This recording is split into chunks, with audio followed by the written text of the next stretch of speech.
کہ وہ ایک مسکین کو جو واقعی مسکین ہو صبح اور شام روزہ اس کو افطار بھی کروائے اور سحر بھی کروائے. اور ظاہر ہے اگر آپ خرچے کی بات کریں گے متوسط بھی اعتبار سے کریں تو کم از کم 600-700 روپیہ تو ایک دن کا خرچہ آ جاتا ہے. اور ظاہر ہے اگر اس کا سٹیٹس دیکھا جائے بندے کا کہ جو بیمار ہے وہ کیسا ہے تو ظاہر ہے پھر اس کا سٹیٹس کے حساب سے وہ اس کا زیادہ خرچہ کرے. تو اس کو یہ گنجائش ہے ظاہر ہے کہ وہ اکٹھا صدقہ فطر کی مقدار میں اس کی رقم ہی دے سکتا ہے اور مسکین کو کھانا بھی کھلا سکتا ہے. علامہ صاحب اگر جو فدیہ دینے والا ہے جس پر فدیہ واجب ہوا ہے وہ خود اگر مسکین ہے تو پھر وہ کس کو فدیہ دے گا؟ وہ بے شک مسکین بھی ہے. یہ دراصل اس روزے کے عوض میں ہے جو وہ نہیں رکھ رہا. چاہے وہ مسکین ہو یا جہاں جو بھی اس کی اپنی صورتحال ہو وہ ہر صورت میں اس کا فدیہ دے گا. کیوں کہ یہ جو حقوق اللہ ہیں یہ اس کے ذمہ فرض ہوتے ہیں. آپ کو پتہ ہے کہ قضا ہوتی ہے اور قضا کے بعد اگر نہ ہو سکے تو پھر ہیلا اسقاط کا مسئلہ بھی آپ سمجھتے ہیں کہ مرنے کے بعد دیکھا جائے گا اس بندے نے کتنے روزے نہیں رکھے کتنی نمازیں نہیں پڑھی اس کے عوض میں اس کی طرف سے جو ہے صدقہ کیا جائے گا. تو یہ معافی نہیں ہے اس کی کسی بندے کو چاہے خود مسکین بھی ہو. علامہ صاحب یہ بتائیں کہ عید الفطر آ رہی ہے تو ہمیں صدقہ فطر پہلے ہی ادا کر لینا چاہیے یا پھر عید کے دن ادا کرنا چاہیے؟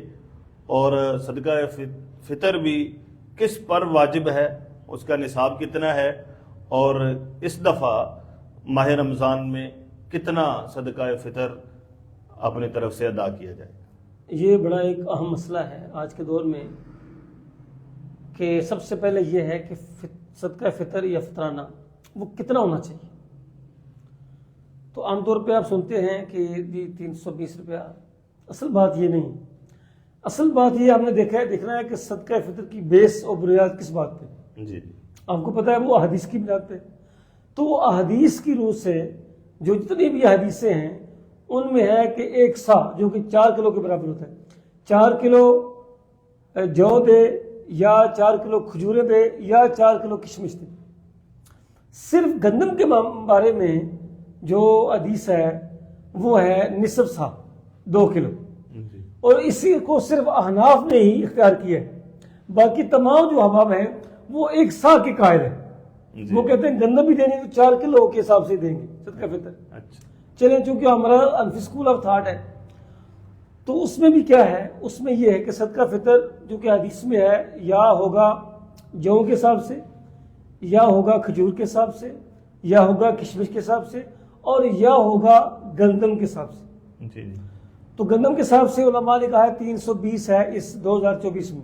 اچھا اب گندم کا جو 320 ہے یہ کس کے لیے ہے؟ یہ اس بندے کے لیے ہے جس کی مالی حالت سب سے کمزور، جو متوسط ہو، جو اچھا ہو.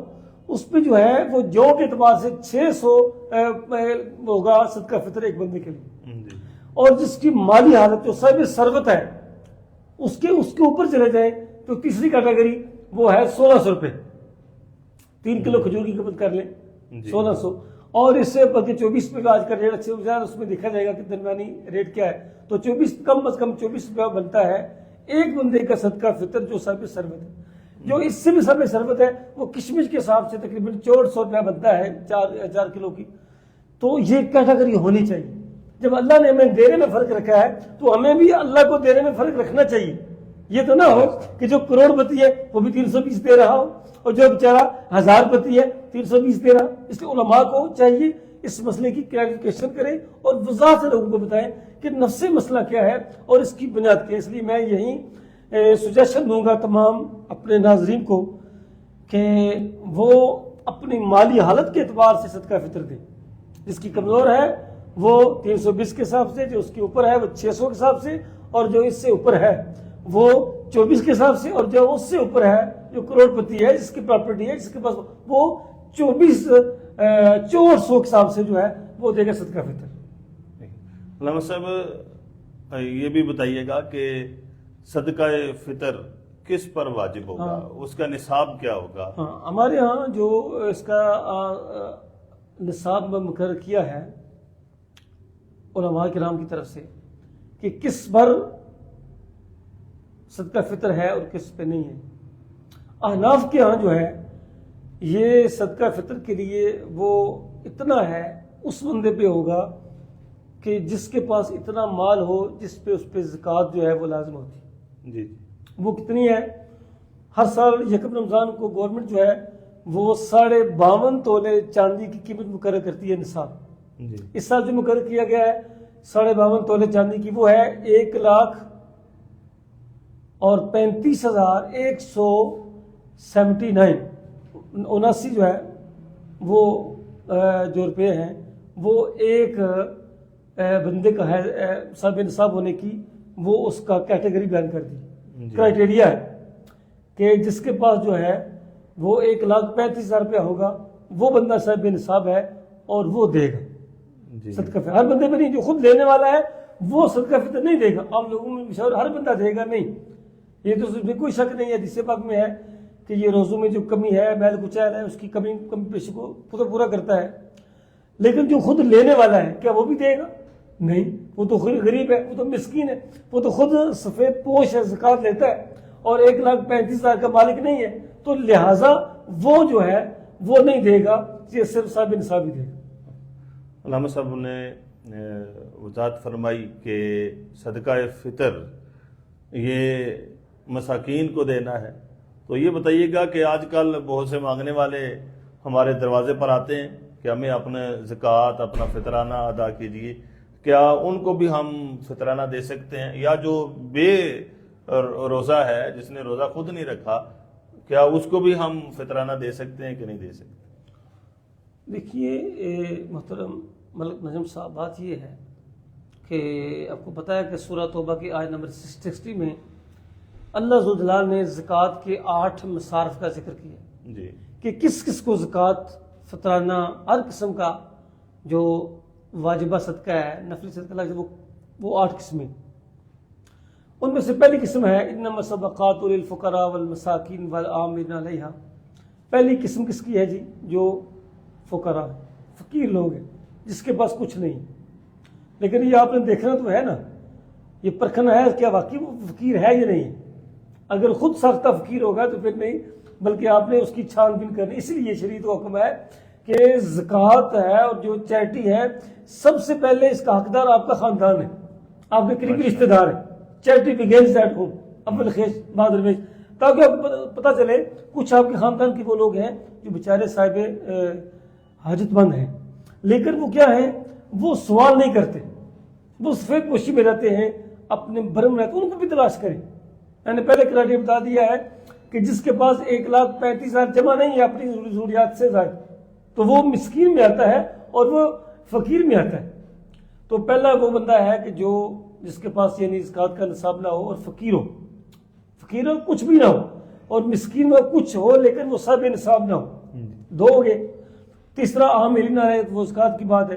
پھر والغارمین جو مقروض ہے، جو بندہ مقروض ہے اس کا قرض بہت زیادہ ہے تو آپ صدقہ فطر سے جو ہے وہ قرض اس کا دور کر سکتے ہیں، زکوٰۃ سے دور کر سکتے ہیں. پھر ایک دلچسپ بات، وہ عام مسئلہ جس کو عام لوگ نہیں جانتے، سکا بھائی اور سکی بہن جو الگ رہتے ہوں اور وہ مسکین ہوں غریب ہوں ان کو بھی زکوٰۃ اور صدقہ فطر لگ جاتا ہے. یہ تو پتہ ہے نا آپ کو کہ اوپر جو ہے جو خاندان کا جو اصل ہے باپ دادا نانا ان کو زکوٰۃ نہیں لگتی، صدقہ فطر نہیں لگتا. یا فرو ہے، بیٹا ہے پوتا ہے اور نواسی نہیں لگتے. لیکن جو باقی رشتہ دار ہیں مثلاً بھائی ہے، کسی کی بہن ہے، پھوپھی ہے، ان سب کو صدقہ فطر اور زکوٰۃ لگ جاتی ہے. لیکن شرط یہ ہے کہ وہ الگ رہتے ہوں، وہ یعنی آپ سے الگ رہتے ہوں اور سب بے ضرورت ہوں. تو یہ بھی ضروری نہیں ہے کہ ان کو بتایا جائے کہ یہ زکوٰۃ ہے یہ صدقہ فطر. بس کہا جائے جی روزے میں نے کہا چلے اپنی بہن کے اوپر کر دوں، اس طرح بھی ہو سکتا ہے. تو یہ شریعت کا بڑا ایک اچھا پہلو ہے کہ جس میں اس نے اپنے بلکہ تیسرا پتہ ہے نا آپ کو کہ سرکار نے فرمایا کہ قریبی رشتہ داروں کو 2 فائدے ہیں، ایک صدقے کا ثواب ہے اور ایک صلہ رحمی کا ثواب ہے. وہ جو محبت ہے بہن بھائیوں وہ پروان چڑھتی ہے جب آپ اپنے خاندان کو اس میں شامل کریں گے اپنی خوشیوں میں. ماشاءاللہ. علامہ صاحب اگر کوئی قبرستان ہے یا ویلفیئر کا کام ہے یا مسجد زیر تعمیر ہے, مدرسہ زیر تعمیر ہے, تو کیا اس میں بھی ہم زکوٰۃ اور فطرانہ دے سکتے ہیں؟ نہیں, اس لیے کہ زکوٰۃ کے لیے اور صدقہ فطر کے لیے شرط یہ ہے کہ جس کو آپ دے رہے ہیں اس کو مالک بنائیں, تملیک شرط ہے. اور چونکہ مسجد میں اور قبرستان میں ویلفیئر کمیٹی میں کوئی بندہ مالک نہیں ہوتا, اور اس لیے علماء نے کہا ہے کہ جو زیادہ علماء کی رائے ہے کہ راشن بھی آپ لے کے نہیں دے سکتے زکوٰۃ کے مال میں سے, بلکہ آپ اسے اصل مال دیں اس کو, تاکہ, اور یہ بھی ضروری نہیں کہ ایک بندے کو دیں, اگر آپ کا زیادہ بنتا ہے تو 2-3 فقیروں میں تقسیم کر دیں, لیکن آپ اسے نہیں دے سکتے. جو مسجد میں زکوٰۃ فطرانہ نہیں لگ سکتا, قبرستان میں نہیں لگ سکتا, اور جو ویلفیئر کمیٹیاں ان میں, کیونکہ اس میں تملیک نہیں پائی جاتی جو کہ شرط ہے مالک بنانا. جی علامہ صاحب آخری سوال آپ سے ہے کہ اگر کسی کے پاس 52.5 تولے چاندی نہیں ہے یا 7.5 تولے سونا نہیں ہے, بلکہ اس کے پاس 2 تولے سونا ہے یا اس کے پاس 10 تولے چاندی ہے, اور باقی اس کے پاس کچھ اور رقم موجود ہے, یا اور اس کے پاس پلاٹس ہے, یا اور اس نے کوئی اپنے لیے انویسٹمنٹ کی ہوئی ہے, تو کیا اس صورت میں اس کا نصاب جو ہے وہ پورا ہوگا کہ نہیں ہوگا؟ ہاں, یہ بڑا اہم سوال ہے. میں نے عرض کیا تھا کہ جو نصاب ہے بیسیکلی زکوٰۃ کے اعتبار سے وہ تو ہے 52.5 تولے کے اعتبار سے 1,35,000. ٹھیک ہے, لیکن اگر کسی کے پاس تھوڑا سا سونا بھی ہے, تھوڑا سا مال بھی ہے, کمرشل پلاٹ بھی ہے, تو اس میں فقہاء نے کہا کہ سب کو ازرو قیمت آپس میں جمع کی جائے گی. جی 2 تولے کے سونے کی کتنے قیمت کی قیمت 2,30,000 کا 1 تولا ہے, تو دیکھیں 4,60,000 تو وہ بن گیا. اور پھر دیکھا جائے گا اس کے پاس کتنا مال جمع ہے, اس کو جمع کیا جائے گا اس میں, پھر اس کی جو چاندی کی قیمت ہے وہ لگائی جائے گی. تو سب کو ازرو قیمت جو ہے وہ جمع کر کے اس کا ٹوٹل بنتا ہے 10 لاکھ بنتا ہے. اس کے بعد سرمایہ ہے 10 لاکھ کا, یا 10 لاکھ بن جاتا ہے تو 1 لاکھ میں سے 25,100 جو ہے وہ زکوٰۃ ہوگی. اسی طرح اگر کسی بندے کا بزنس ہے, کاروبار ہے, تو دکان کے جو ہے ہر سال میں ایک بار جو ہے وہ سارے سامان کا جو ہے وہ زکوٰۃ دے گا, کہ اس وقت جو ہے اس کی مالیت جو ہے دکان کی وہ 80 لاکھ ہے, تو 80 لاکھ میں سے زکوٰۃ دے گا. اچھا, اسی طرح اگر بندہ جو ہے وہ زیور ہے, اس کے پاس سونا ہے, صرف سونا ہے, پیسے نہیں ہیں, تو اگر پیسے نہیں ہے, صرف سونا ہے, کوئی رقم نہیں ہے, کوئی چاندی نہیں ہے, پھر سونے کا ہی نصاب ہوگا, پھر 7.5 تولے ہونا ضروری ہے. پھر اگر 7.5 تولے سے کم ہوگا پھر اس میں زکوٰۃ نہیں ہوگی. اچھا, پھر ایک اور مسئلہ بھی ہے کہ کیا 7.5 تولے ہونے کے بعد 7.5 تولے کے اوپر سے زکوٰۃ ہوتی ہے, یہ سب میں سے ہوگی؟ جی جی. تو عرض یہ ہے کہ 7.5 تولے جب ہو گیا تو سب میں زکوٰۃ ہے. یہ کوئی ایسی بات نہیں کہ اس میں یہ کھوٹ کتنا ہے, اور سب میں زکوٰۃ ہے. اور یہ پوچھتے لوگ کیا جو سونا ہم استعمال کرتے ہیں کیا اس میں سے بھی زکوٰۃ ہے؟ کیوں؟ اس لیے کہ سونا یہ ضروریاتی اصلی میں سے نہیں ہے, یہ تو تزئین کے لیے ہے, آرائش کے لیے ہے, اور یہ تو بندے کے ایکسٹرا چیز ہے. اس لیے سونا چاہے استعمال کرے یا نہ کرے, دونوں صورت میں اس پہ زکوٰۃ لازمی ہو. ماشاءاللہ, بہت شکریہ. ناظرین, آپ کو آج کا یہ پروگرام پسند آیا ہوگا. آج ہم نے صدقہ فطر کے بارے میں, روزوں کے فدیہ کے بارے میں اور زکوٰۃ کے بارے میں علامہ صاحب سے بہت اہم احکامات سیکھے. اگر آپ کو مزید کچھ سوالات کرنے ہوں, ذہن میں ہوں, ہمارے کمنٹ باکس میں آپ سوالات کیجیے گا. انشاءاللہ نیکسٹ پروگرام میں ان کو بھی ڈسکس کیا جائے گا. اجازت دیجیے. اللہ حافظ. پاکستان زندہ باد.